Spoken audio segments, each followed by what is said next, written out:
Hello everyone! May update po tayo regarding the application of Japan visa. So if you're planning to go to Japan soon and you haven't applied for a visa yet, major change po ito. Hindi na po tayo dadaan sa accredited travel agencies just like before.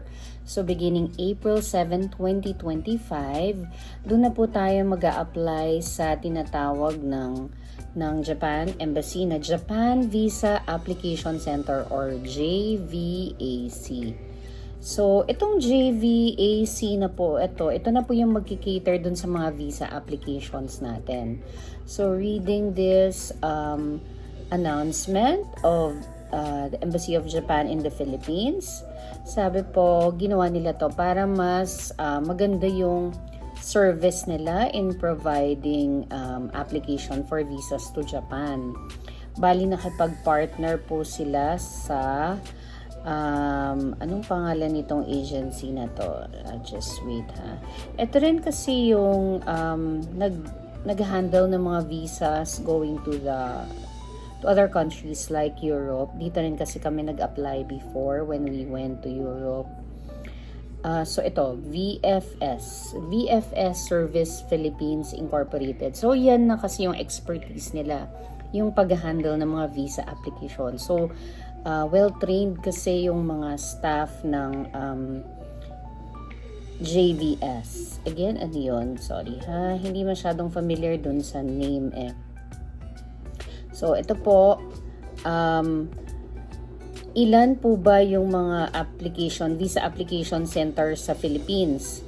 Meron daw pong 5 branches all over the Philippines na i-open ang VFS, and they are located in 1 sa Parañaque, sa Makati, sa QC. So, 3 sa Metro Manila again.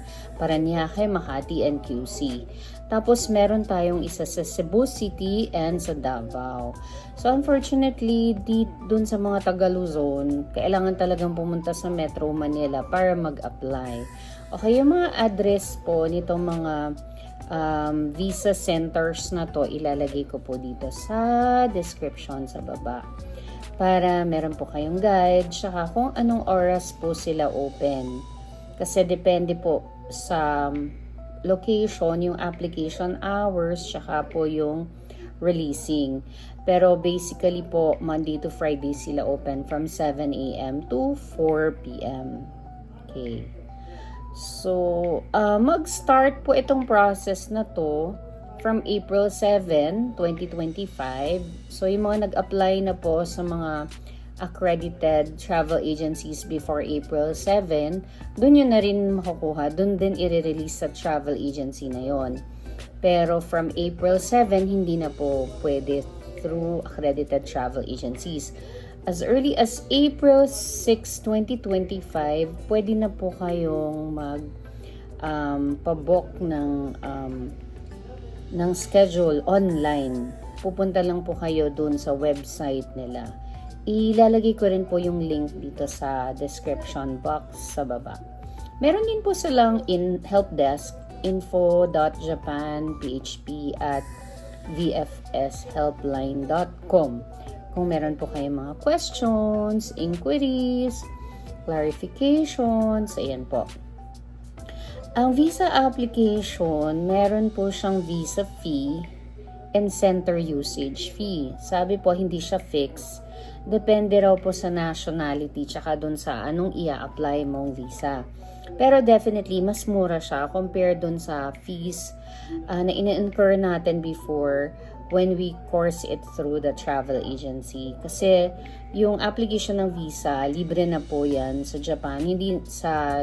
Hindi na po sila mag-charge. Ang china-charge lang po is yung center usage fee tsaka konting visa fee.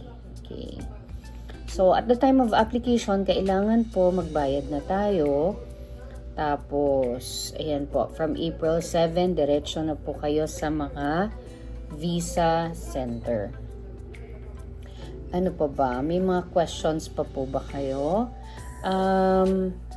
Kung merong mga cases daw po na related sa diplomatic or official passports o kaya po sa mga urgent cases na requiring humanitarian consideration. For example, may namatay or kailangan for some urgent reason, medical reasons, kailangan ka lumipat sa Japan right away or basta special cases po, pwede naman pong kumontak sa embassy o kaya po dun sa pinakamalapit na Cebu or Davao Consulate. Ayan po, yan po yung sabi ng Japan Embassy.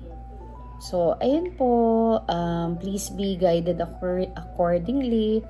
Hopefully po, mas mabilis na po yung proseso this time. Tsaka since expertise niya po ng VFS ang visa handling, mas mas siguro mabilis, efficient, mas madali nilang masasagot yung mga questions natin. Ayan po. So, if ever po na meron pa mga updates regarding this Japan Visa Application Center, gagawa po tayo ng bagong vlog. So, ayan po. If ever po, may plan na kayo na pumunta sa Japan, better apply na po.